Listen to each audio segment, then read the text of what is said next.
You are live, live from downtown Melbourne, Victoria, Australia. Wherever you are tuning in the world, we are here in Melbourne, Victoria.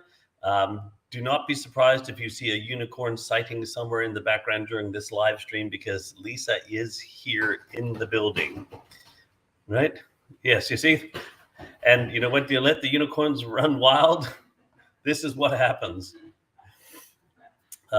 So anyway, today, really excited to talk about probably my most favorite subject of all time, which is purpose. And for me, was a big thing, because this was the beginning of everything that we did at Circle Leadership, why Circle Leadership was born, where my own nickname, if you wish, Profit for Purpose, came from. And so purpose really holds a special place in my heart. And I just wanted to share with you guys some thoughts around purpose today, help you to uncover or to discover yours. So the first thing I want to share with you is, please understand that I really truly believe that you and or your business already has a purpose. You don't need to create one, or that you might need just to uncover or discover what it is. And we'll talk about how to do that in a moment. But I'm pretty confident that deep down inside somewhere, there was already a purpose for you starting the business, which is why I want to talk about the concept of purpose first and foremost, because I think there's this, when you ask people, what's the purpose of your business? They go, oh, so to provide me and my family with a certain lifestyle. And, this is why I started the business. And I'm like, okay, I understand that's why the purpose of you having a business. What is the purpose of the business? There's a difference between the two.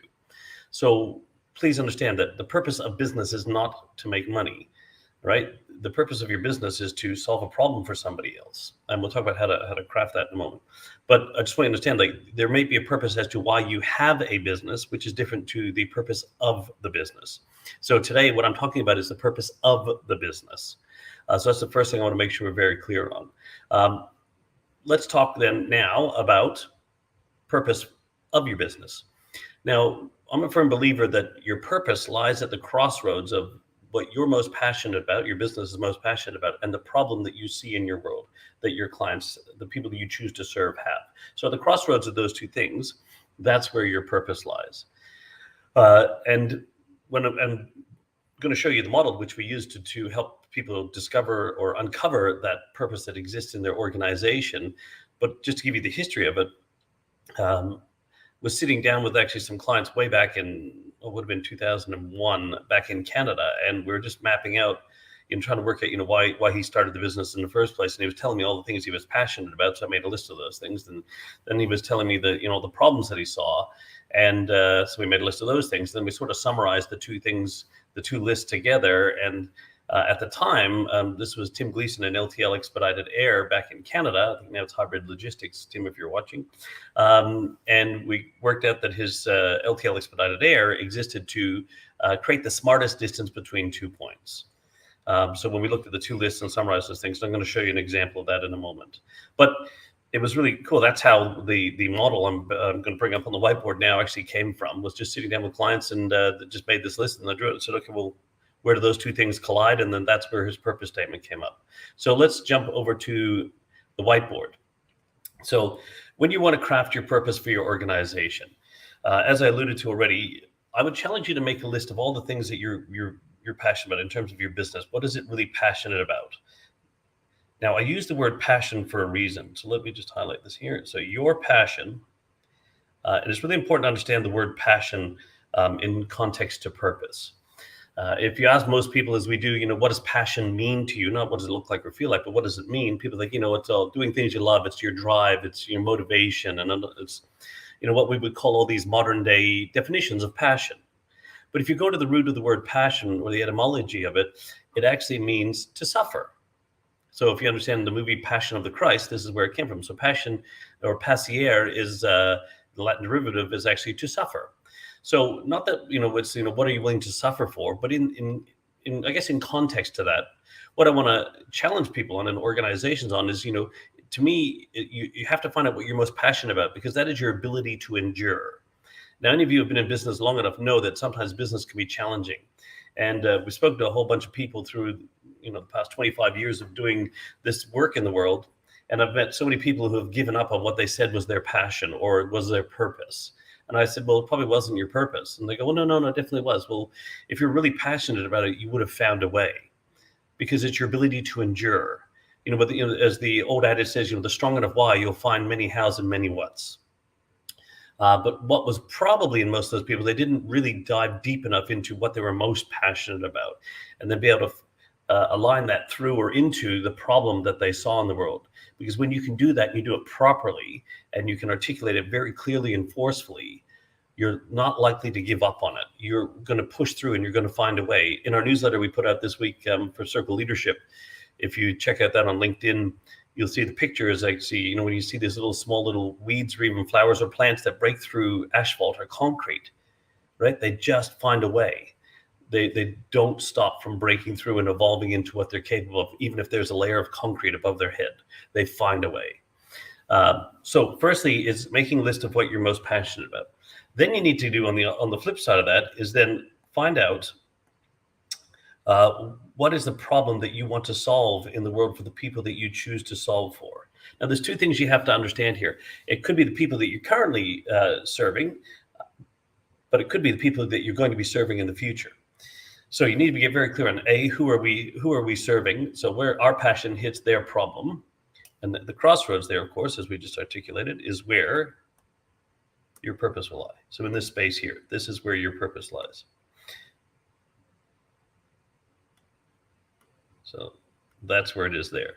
So I'll give you an example. So when we were working with Dr. Steve and the team at Health Score, which is now Wellness Doctor, we talked to Steve, and we made this long list, as we did with Tim when we were working with his organization. And we made this long list of all the things they were passionate about. Now, there are a bunch of chiropractors, naturopaths, nurses, you name it, people like that, phlebotomists. And what they made this long list of all the things they were really passionate about. And then we got them to summarize that list. And they said, well, we're really, really passionate about preventative and proactive healthcare.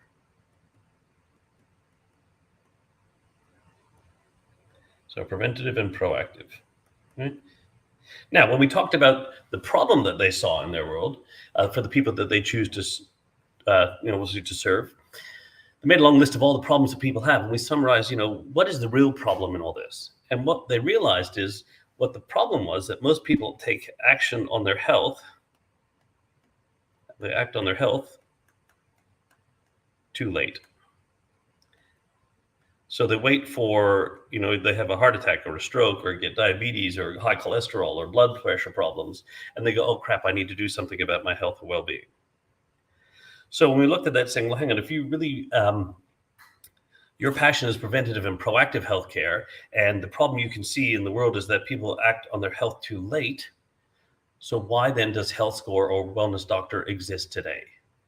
And what they realized then, if they looked at where their passion collided with the problem, was that their organization existed to save lives ahead of time. Okay, so 5 simple words that powerfully and clearly articulates why their business exists. It doesn't say who for it, doesn't say how they do it, it doesn't say when they do it. It just answers why they do what they do, and that is to save lives ahead of time. So when you're looking for your purpose in terms of discovering or uncovering that purpose that lies in your organization somewhere, make a list of all the things that you're passionate about, summarize that. Make a list of all the problems you see in your road for the people that you choose to solve, what are their problems, and then summarize that. And then look at where those two things collide, and in the middle there will sit your purpose, where those two things collide. Now, the interesting thing about this, and when we get back to thinking about, purpose is there to engage people, right? So purpose is what drives your organization. It should be what gets you out of bed every morning. So let me give you an example using Dr. Steve's team and their Save Lives Ahead of Time. So if I'm leading an organization and I'm looking to recruit some people into my organization, hey, we're a bunch of chiropractors, naturopaths, phlebotomists, and say, we're going to crack some backs, give some natural remedies and do some blood work for you. We'd love you to come join our organization. Okay. Or I could say to you, hey, we are an organization here that exists to save lives ahead of time, and we're looking for great people like you. Would you consider coming in and talking to us about joining our organization? which one of those two statements would be more engaging for you when you're looking to bring people into your organization, or if you wanted to join an organization? So having a clear sense of purpose is so important, because your ability to articulate why you do what you do is what will, engage people, because that's what they're going to fall in love with. And, anyone who's proposed marriage, you usually propose marriage to somebody because you're in love with them. People get engaged when they're in love. And purpose is there to engage people, to get them to fall in love with the work that you do in this world, so that they want to be a part of that. Because we're a firm believer that everybody wants their lives to be more meaningful. So it's our job as purpose-driven leaders to give them work that is meaningful, full of meaning. So whenever you go to a networking event, or you go anywhere, you go talk to people and someone says, hey, what do you do? And you go, hey, I'm a chiropractor. And they go, oh, you crack backs. Or you go, hey, I save lives ahead of time. Which one do you think will get someone to ask you another question? And this is why, once again, if you answer with, hey, I save lives ahead of time, the first question people is going to go, hey, that's cool. How do you do that? What is it you actually do? They're going to get engaged and want to ask you more questions. If I said I'm a chiropractor, they're most likely going to go, or if like I said, hey, I'm a lawyer, I'm a doctor, I'm an accountant, I'm a whatever, people go, oh yeah, okay, cool. But when you answer with why you do what you do, that's what will create the engagement. That's what will create the dialogue that you'll be able to have with people. So there's a lot of reasons why you should get your purpose clear. Obviously, to engage the right people, to engage the right types of clients, people you want to serve, to be able to clearly articulate the work, the epic work that you're doing in this world. And so I encourage you to make those two lists, summarize those two things, look at where they collide, and then find your saved lives ahead of time. Now, we will put in the comments after the live stream here. We have a purpose workbook that you can download. If you'd like the purpose workbook, we'll put the link in here. You can download it, and you can start. It has all this stuff in it, and you can start working on yours. Of course, as always, anything, if any of you'd like to have a quick chat with us and have a discussion about crafting your purpose, please feel free to reach out to us. We'd be glad to help you out with that. One last concept around this. So the reason why I believe it already exists. So much like the sculptor, when you see a sculptor, they got the big lump of clay on the table, and they start carving away at it. If you ask a professional sculptor, are you actually carving and creating the sculpture, or are you carving to remove all the gunk to reveal the sculpture? And any professional sculptor will tell you they already see, like the Venus de Milo was already inside the marble, and was it Leonardo, whoever it was, just chipping away to reveal the sculpture that's already in there. And this is kind of what we challenge you on, is because we believe your purpose is already in there. And you just sometimes need to remove the gunk to reveal that beautiful statue, which is your purpose, that's lying dormant inside your organization right now. And when you can unleash that, it will change your organization forever. So start sculpting, start scraping the gunk away. If you need help with that, please if you need help with that, because it can be a challenge, reach out to us. We'd love to help you with that.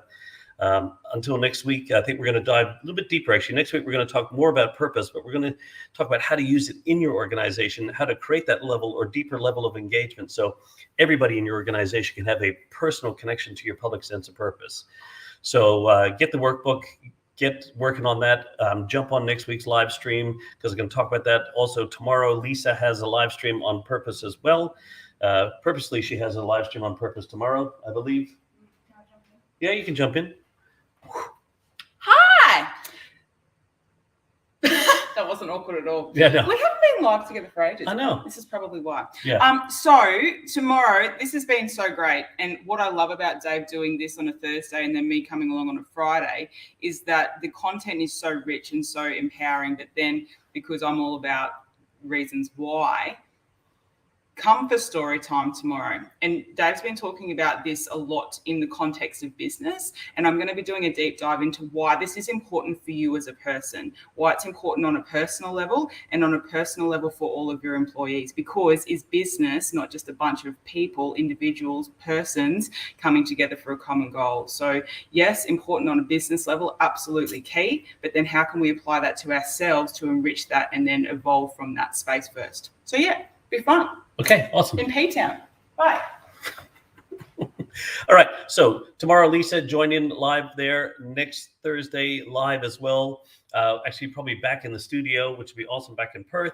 And yeah, we're going to talk about how to create that personal connection to the public sense of purpose, which will probably piggyback off all the work that Lisa's going to do on her live tomorrow. As always, thank you so much for your time and attention tuning in. Look out for the link in the wherever you're looking. We'll drop it in all the live stream locations, and get your workbook and get starting to work on purpose. On purpose.